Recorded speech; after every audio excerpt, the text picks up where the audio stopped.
À cette heure, c'est juste quelques vers du poète sénégalais Birago Diop qui me viennent. Et il dit: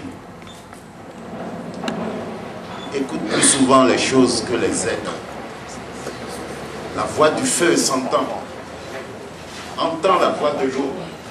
Écoute dans le vent le buisson en sanglots. C'est le souffle des ancêtres. Ceux qui sont morts ne sont jamais partis.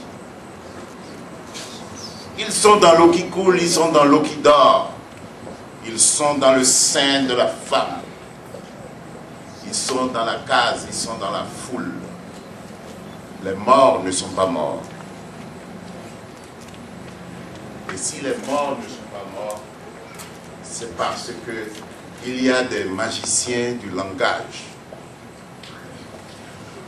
Il y a, nous tous, nous sommes des poètes, mais nous ignorons cela.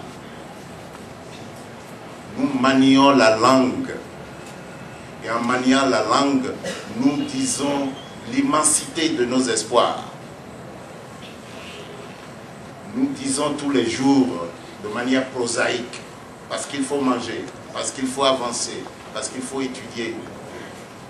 Mais le soir, quand nous nous retrouvons avec nous-mêmes, quand nous disons que demain, il faut encore se lever et marcher, malgré les déceptions de la journée, la poésie est en marche.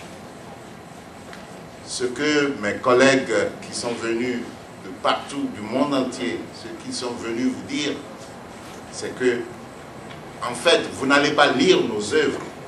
Nous sommes là pour écouter votre souffle. Nous voulons que votre souffle soit devant nous. Nous voulons que votre souffle nous protège.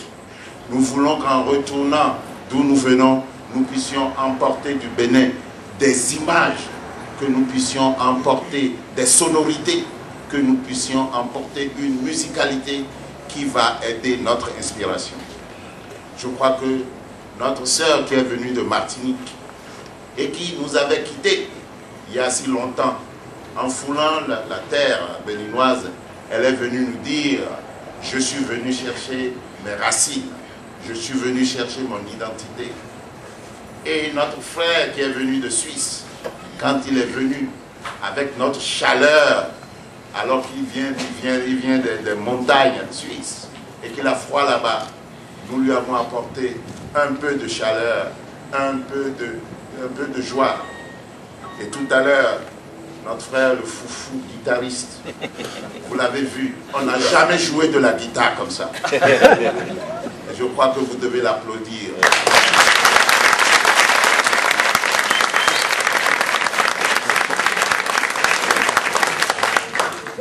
Il est très important donc que eux tous qui sont là, d'où qu'ils viennent, de France, de Suisse, du Canada, de la Martinique et du Cameroun, du Sénégal, du Togo, ils sont tous réunis pour vous dire que nous allons nous éclater.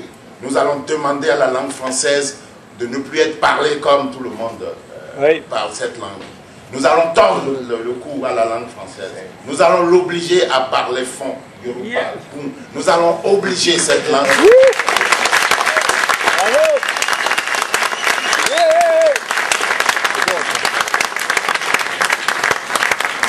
Les poètes qui sont là, ce sont des écrivains qui arrivent à sortir le mot dictionnaire du dictionnaire. Vous savez, le dictionnaire, c'est le seul livre qui se contient lui-même et qui contient tous les autres mots. Ce que les poètes qui sont là, ils font, c'est de dire, le dictionnaire, ils ne vont plus jamais l'ouvrir. Parce que quand ils disent dictionnaire, ils ont dit tous les autres mots. Et en partant, j'espère qu'ils vont vous communiquer leur folie, qu'ils vont vous demander d'écrire et qu'à partir de là, petit à petit, ils auront donné naissance à des millions d'autres écrivains. Ce soir, on a lu quelques textes. Souvent, quand j'ai des mots de tête, je sais qu'il y a un poème qui est en cours.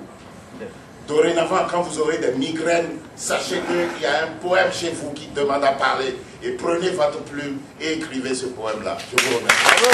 Bravo.